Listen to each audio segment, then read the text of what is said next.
Ajnanatimirandasya Jnananjana Shalakaya Chakshurmilitan Jena Tasmai Shri Guruve Namaha Guruve Gaurachandraya Radhikaye Tadalaye Krishnaya Krishna Bhaktaya Tad Bhaktaya Namo Namaha Yam Pravajantam Manupeta Apeta Krityam Rapayano Viraha Katara Ajuhava Putreti Tan Maitaya Taravo Binedus Tam Savabhutam Hridaya Munimanatosmi Narayanam Namaskritya Naram Chaiva Narottamam Devim Saraswatam Vyasam Tato Jayamudirayat Bhaktya Vihina Parada Lakshay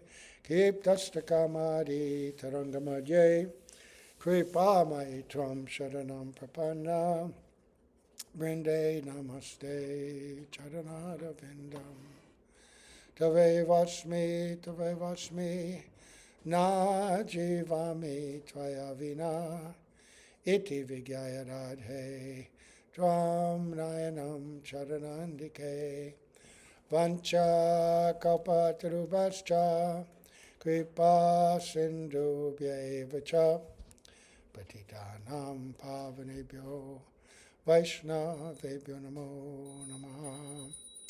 So we begin by offering our most humble obeisance unto the lotus feet of our beloved Gurus, unto Sri Guru Pada Padma Nityalila Bhavishta, Om Vishnu Padasta, Tatsat Sri Srimad Abhaya Charnaravinda Bhaktivedanta Swami Maharaj Srila Prabhupada, and Sri Guru Pada Padma Nityalila Bhavishta, Om Vishnu Padasta, Tatsat Sri Srimad Bhaktivedanta Narayan Goswami Maharaj, unto our exalted Rupana Guru Varga. So Srila Prabhupada's Chaitanya Caritamrta, extraordinary translation with purports.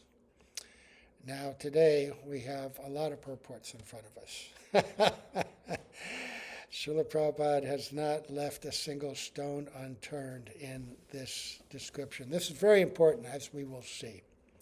So we left off at text 6, 14 through 15. The text before that, because we were hearing Advaitacharya, special incarnation of Mahavishnu, and then the verse there was Mahavishnu creates the entire world with millions of his parts, energies, and incarnations.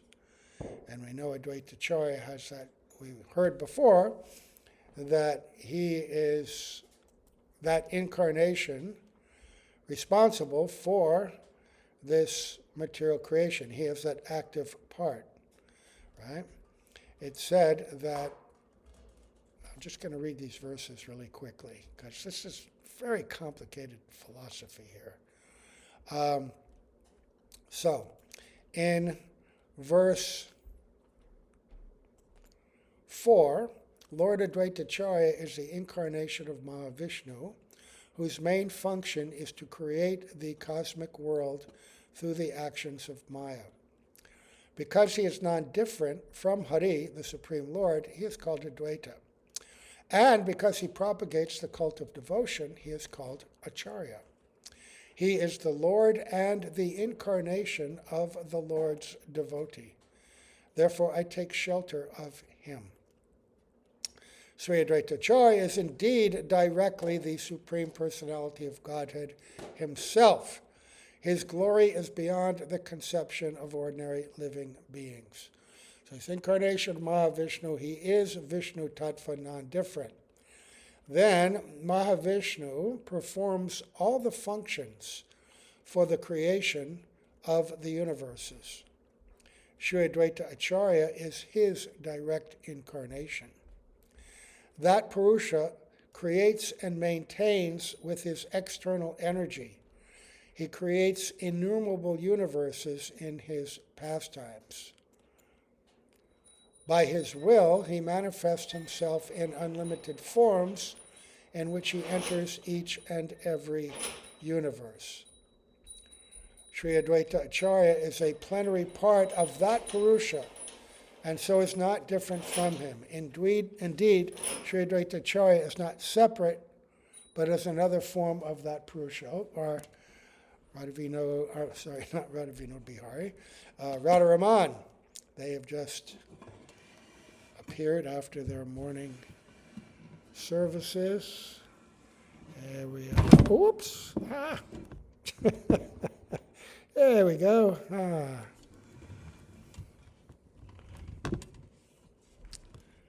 Okay. So where was it? Here we go.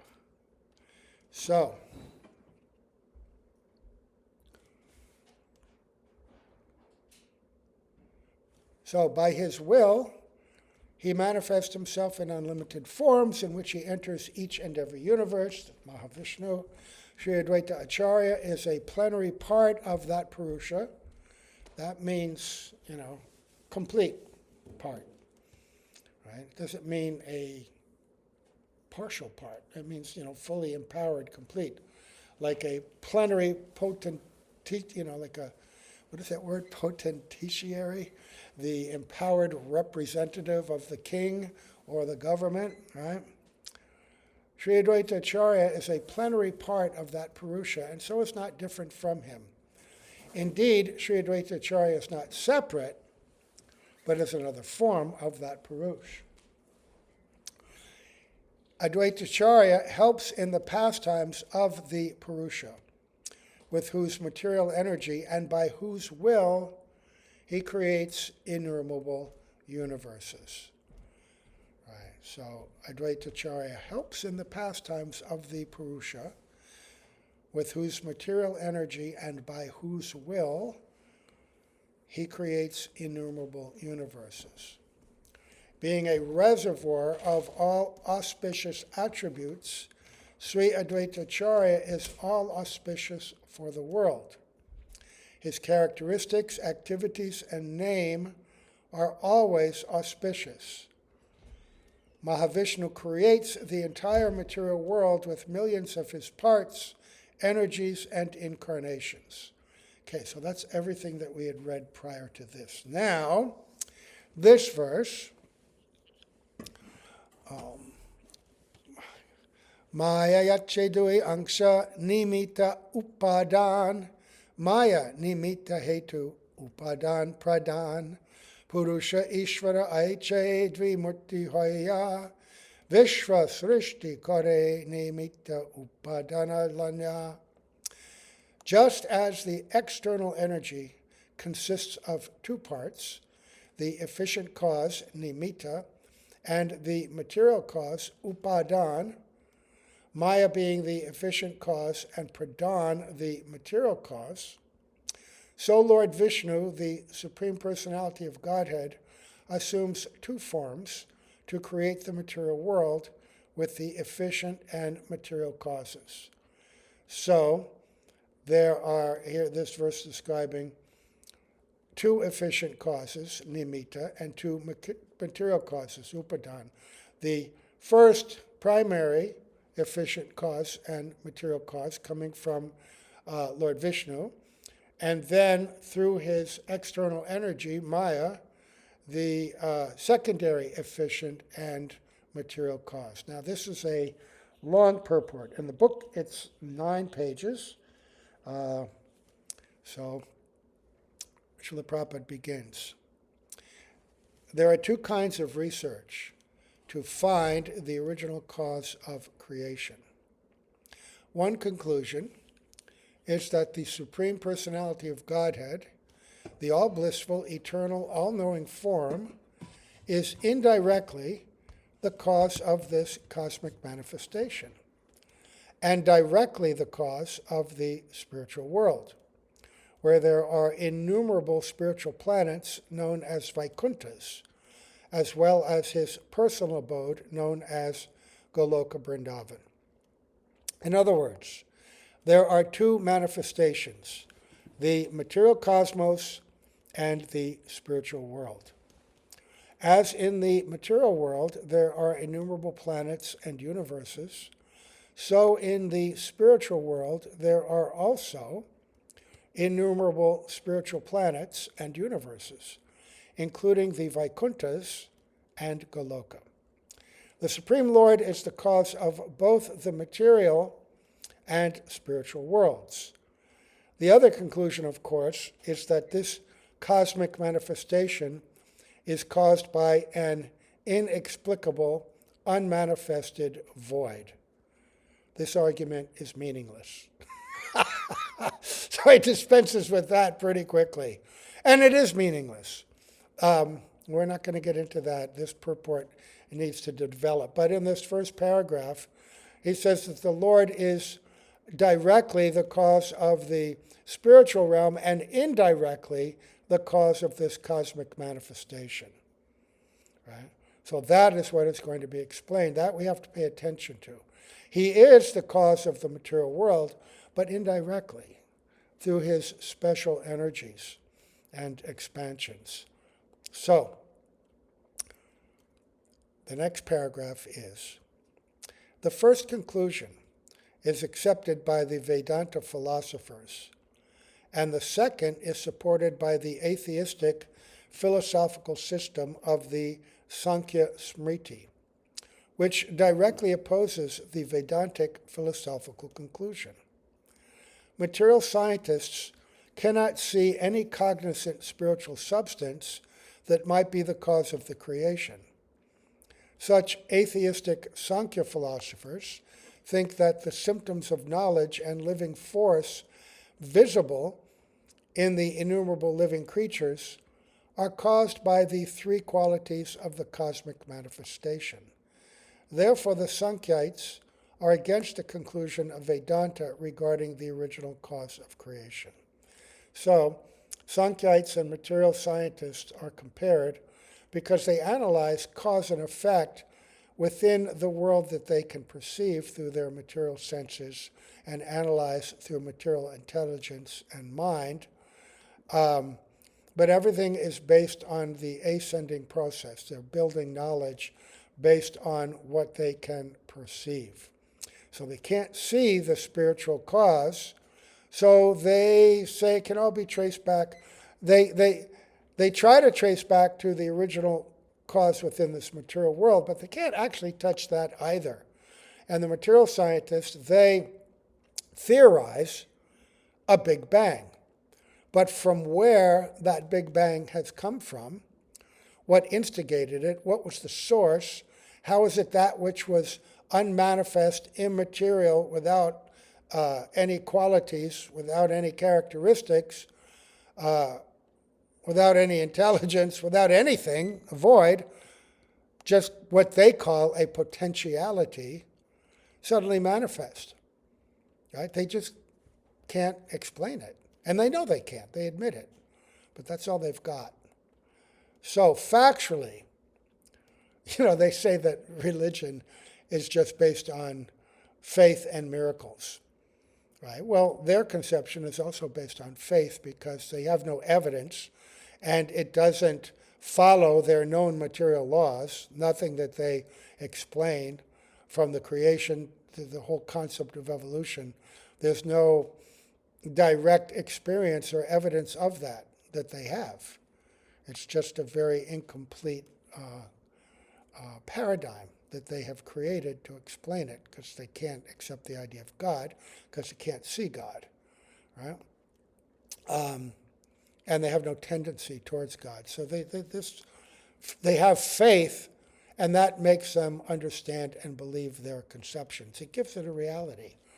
And they have their miracle, right? They have blind faith, and they're asking, just give us one miracle, right? The Big Bang. But they need more than one miracle. The other miracle is to defy the laws of mathematics so that simple material elements can combine together to make proteins, amino acids, and then somehow or other combine to make the elements of a working cell, which is more complicated than a city. Oh my God, the deeper they go. And DNA, the code, which determines how this stuff will come together, it is so complicated. So complicated. The mathematical possibility of it coming together at any time exceeds the realms of chance by magnitudes. You can look that up. Anyway, factually, even to make a protein, what to speak, amino acids, what to speak of DNA, impossible. And without DNA, you can't do anything, because DNA is the instructional code by which things assemble. Right? So factually, the supreme absolute truth is the cause of every kind of manifestation. And he is always complete, both as the energy and as the energetic. The cosmic manifestation is caused by the energy of the Supreme Absolute Person, in whom all energies are conserved. Philosophers who are subjectively engaged in the cosmic manifestation can appreciate only the wonderful energies of matter.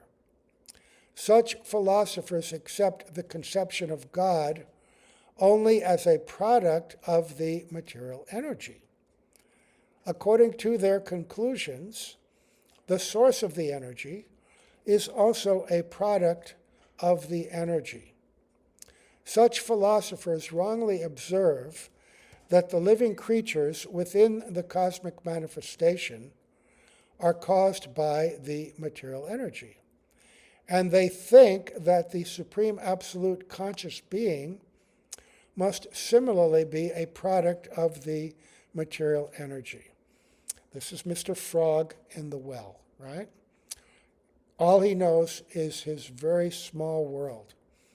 And when told of a world outside of the well, so much grander, inconceivably grander, his intelligence cannot stretch to comprehend it.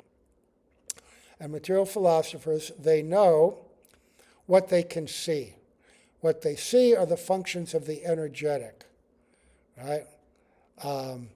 But they can't see the function of, they see the functions of the energy, but they can't see the functions of the energetic, the source of the energy.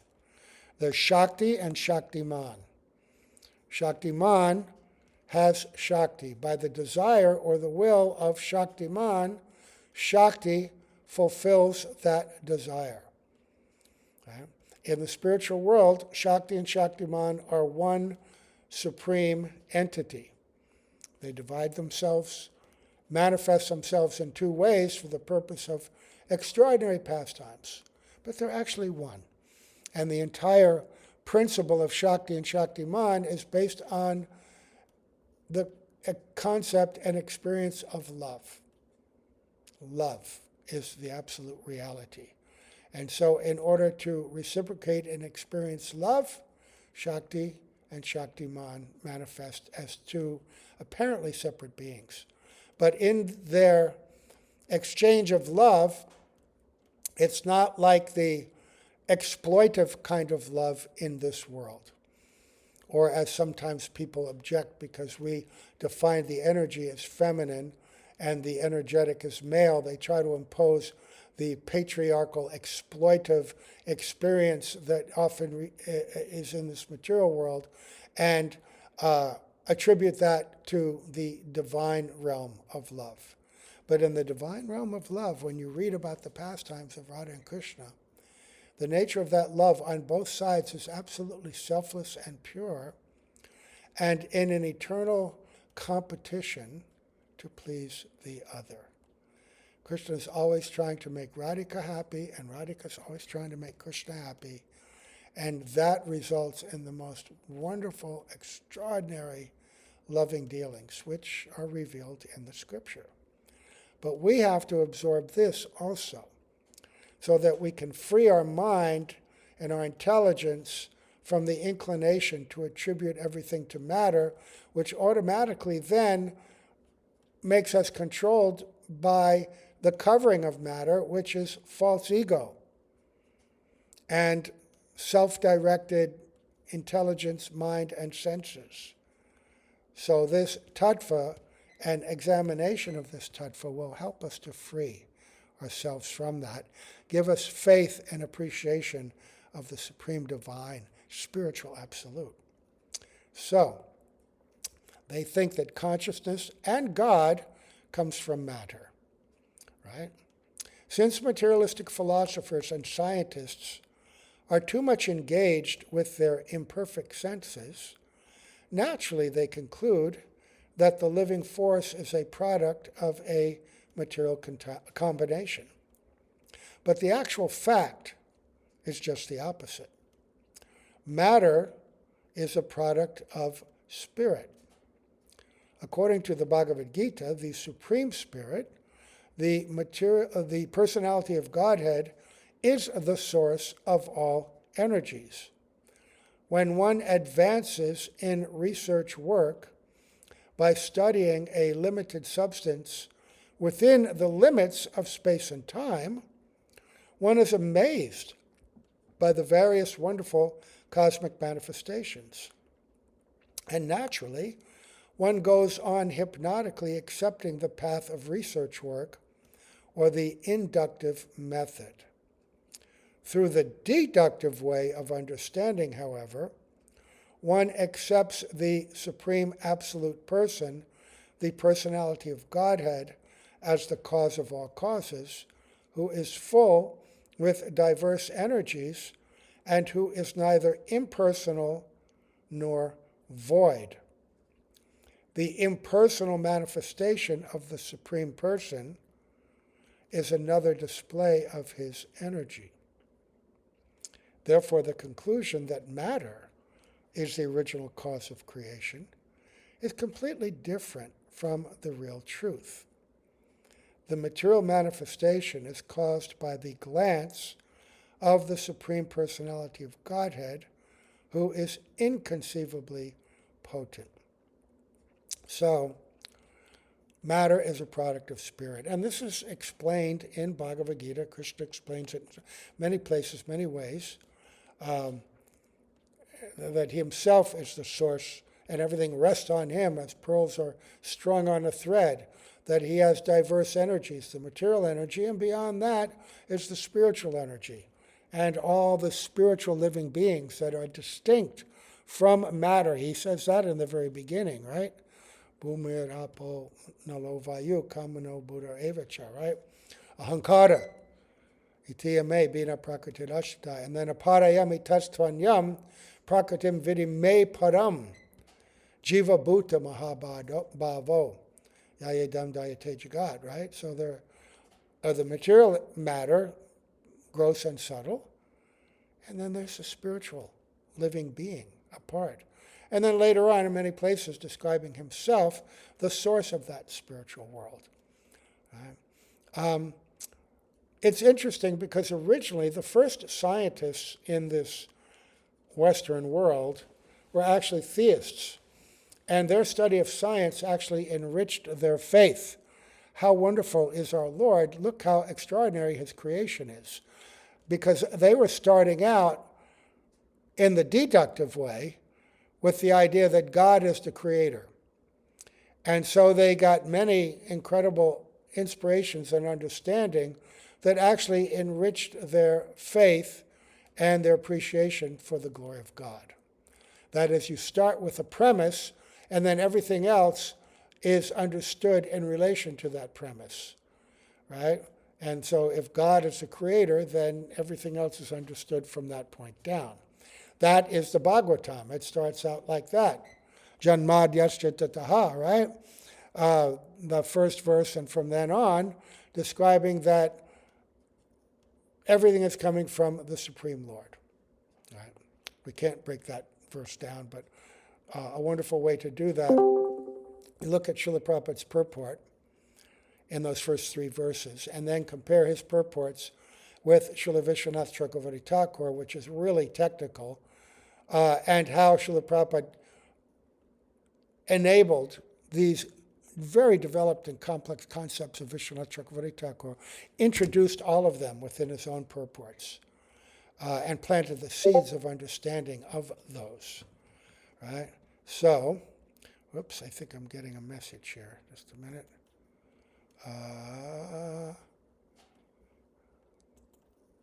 No, everything's okay. Sorry. That might have been a problem. So, so he's just laying this out, Srila Prabhupada, that the deductive way starts with that premise, that paradigm by which everything else is understood. The inductive way is to accumulate knowledge piece by piece and then assemble an understanding, which is why in material science you see every few decades, every 50 years, new paradigms to understand the universe and how it works are being developed because they get more and more knowledge. They're probing deeper and deeper to the subatomic level, understanding the movement of the universes, understanding all these, or at least perceiving all these different things going on, black holes, movements of galaxies, whether it's expanding, contracting, the interaction of forces. And the more they study, they have to keep coming up with newer and newer explanations, but always with the intent to show how it all began with matter, right? Building step by step inductively. But the deductive process, descending, is the only way to get complete knowledge if the original premise is coming from revealed scripture, right? Perfected knowledge. So, material nature is electrified by the supreme authority. Energized, he means by that, right? And the conditioned soul, within the limits of time and space, is trapped by awe of the material manifestation. Absolutely. In the last couple of days, we've had this very interesting kind of snowfall. And coming out in the morning when the sun just rises, and the way it decorates the forest around us, it's actually mesmerizing.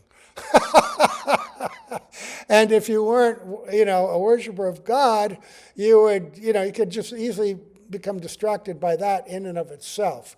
But it's even more wonderful to attribute this to the energies and design of the Supreme Being. And at night, when there's a full moon, all over freshly fallen snow, how bright everything is. And it just reminds you of reading like Ananda Vrindavan Champu, how the moon is described in Vrindavan, when Krishna and the gopis assemble for dancing and swing festivals, and the moonlight filtering through the leaves of the overhanging trees, falling on the ground, looking like white rice and pearls on the ground, illuminated everywhere. And the whole landscape illuminated by this silvery, brilliant glow of the moon. The descriptions, poetic descriptions, are so amazing of the spiritual realm. And so when you see the beauty of this world, you say, you get a kind of a sense of how that might be. Of course, very limited sense. And of course, our forests are not filled with gopis, and our fields are not filled with swings and Radha and Krishna and his friends playing. But working from the deductive process, it can be like an udipan, a stimulus, a remembrance, right? So, the awe, trapped by the awe of the material manifestation. In other words, the Supreme Personality of Godhead is actually realized in the vision of a material philosopher and scientist through the manifestation of his material energy. For one who does not understand the power of the Supreme Personality of Godhead or his diverse energies, because of not knowing the relationship between the source of the energies and the energies themselves, there's always a chance of error, which is known as vivart, right? Vivart. There's material vivart, and then there's spiritual vivart. Right? Vivart means, like that in reality taking one thing to be another.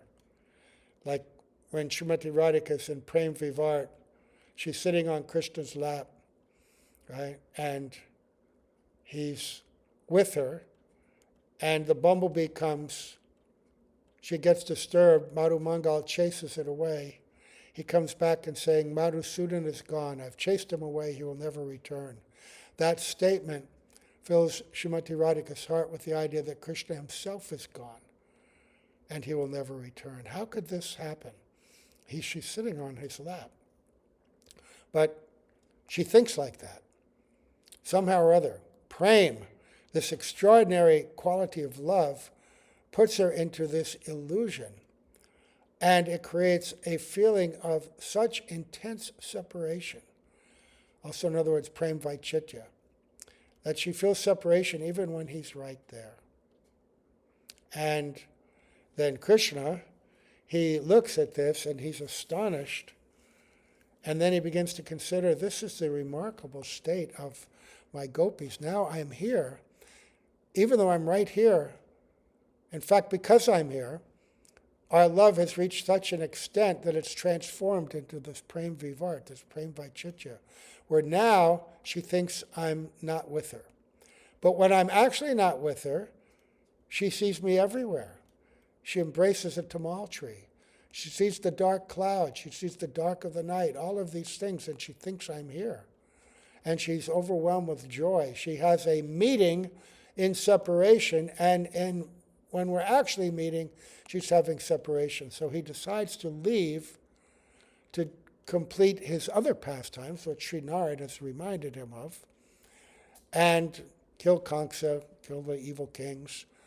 But he says, but in my leaving, I will give the gopis an opportunity to experience a kind of meeting with me, unparalleled in all of the history of all the world, all the pastimes. Right? But the material vivart is taking something to be that which it's not. Right? And so the material energy is not the source of consciousness, not the source of life, not even the original source or stimulus for creation. As long as materialistic scientists and philosophers do not come to the right conclusion, they will hover above the material field, bereft of proper understanding of the absolute truth. And why they can't see it's amazing, because material energy, without consciousness, without being directed by consciousness, dissolves into even more and more, it becomes degraded, more and more simplistic. It doesn't evolve into complex form, into living bodies. As soon as consciousness leaves anything, it becomes dead matter and dissolves back into the earth. Right? So, the great Vaishnava philosopher, Srila Baladev Vidyabhushan, has very nicely explained the materialistic conclusion in his Govinda Bhasya, a commentary on the Vedanta Sutra. He writes as follows, quote, look what Srila Prabhupada is giving us here. The Sankhya philosopher Kapila has connected the different elementary truths according to his own opinion. This is not the incarnation of God Kapila, the son of Devahuti. This is a Sankhya philosopher. Material nature, according to him, consists of the equilibrium of the three material qualities, goodness, passion, and ignorance. They can't actually even see goodness, passion, and ignorance. They can only see the results of it. But they know of it by descriptions in Vedic scripture. Right? So they attribute the equilibrium, the flow, ebb and flow of material nature to be the interaction of these three qualities, these three these energy manipulators, so to speak. Material nature produces the material energy known as Mahat, and Mahat produces the false ego. The ego produces the 5 objects of sense perception, which produce the 10 senses, 5 for acquiring knowledge and 5 for working, right? And also the mind and the 5 gross elements. So there's an evolution. And that's also described in the Bhagavatam step by step. Counting the Purusha, or the enjoyer, with these 24 elements, there are 25 different truths. The non-manifested stage of these 25 elementary truths is called Prakriti, or material nature. The qualities of material nature can associate in 3 different stages, namely as the cause of happiness, the cause of distress, and the cause of illusion.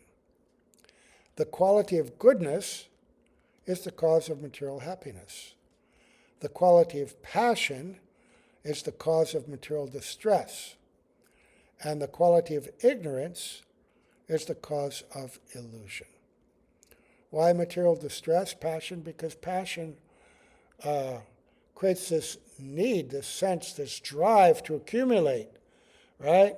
To manipulate material energy for my own purposes, right? To achieve, to acquire, right? To interact. It's the energy that gives you the ability to seek after material pleasure, but it also creates the attachment and urges which actually cause the unhappiness and because of incompleteness, or a sense of being unfulfilled, no matter how much you acquire. And Tamaguna is self-explanatory. Ignorance, intoxication, completely covered, right? And sattva, or goodness, is happiness because in that one is self-controlled, illuminated with knowledge, and even in material goodness, relatively speaking, there's a sense of contentment and happiness because one's not controlled by the passions of the lower modes. But in the material nature, there is no freedom from the lower modes. There's always a blending. Even sattva gun, even the most subtle form, has some connection with these other modes. Because as long as we have a material body is a manifestation of these combined modes, right? So,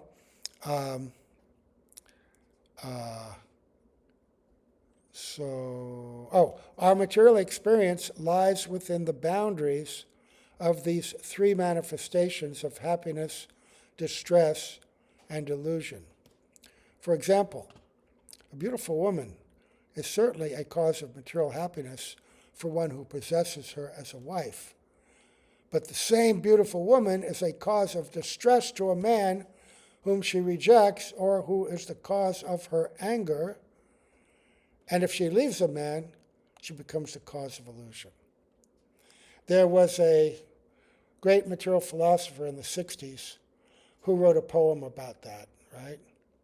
And he said, when you're in love with a beautiful woman, and then he lists one by one all the unhappiness, you know. You always have to be on the lookout, you know. Watch her eyes, you know. Watch what she's doing. Watch your friends. You can't trust anybody or anything. Everybody wants her. Everybody needs her, you know. You think it's going to bring you happiness, but now it's all uncertainty and distress that now that you have her, you might leave her, right? So even if she's with you and devoted, you're afraid that that might happen. No peace. No peace. And for a wealthy person also, you get all this gold, and then what happens? You're always worried somebody's going to take it. So, you know, like right now in America, the wealthiest people are getting so wealthy, but they're creating the conditions for civil war, societal breakdown, and they're seeing this, so what are they doing? They're creating retreats and sanctuaries for themselves, which when it all comes down, they can go and hide and protect themselves, their friends, and their wealth. Right? But they don't realize that, you know, that the threats of this material universe are far more powerful than they are. And look at Ravan, had his own place, palace, city of gold, even on an island or a place across the ocean, which was inaccessible to the, you know, ordinarily to any foes or anyone else. And yet, he was conquered, lost it all. Hiranyakashipu, indefeatable demon, in every way, conquered Lord Indra, took everything, Bali Maharaj. There's no end to people who accomplished and acquired everything that they wanted within their grasp, and yet lost it, right? And ultimately, you have to die. And, like Alexander the Great, when he was dying, he said, I have one wish,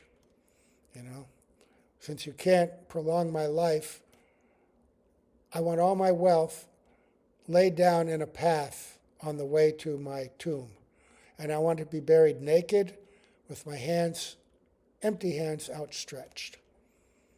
And when they asked why, he said, I want them to see that no matter, even though I accumulated, and I conquered most of the known world, and I had so much money, I couldn't take it with me. And I came into this world naked and empty-handed, and I'm leaving this world naked and empty-handed. And so if one is fortunate, one can cultivate detachment at that time. And if they're guided by a pure devotee, that can be a stimulus. Like Dhritarashtra. Dhritarashtra squandered his life opportunities. Krishna would associate with them. His brother was Vidura, the great, son of, he's Yamaraj himself, son of Vedavyas, and giving so much wisdom and good guidance. So many great personalities around him all the time.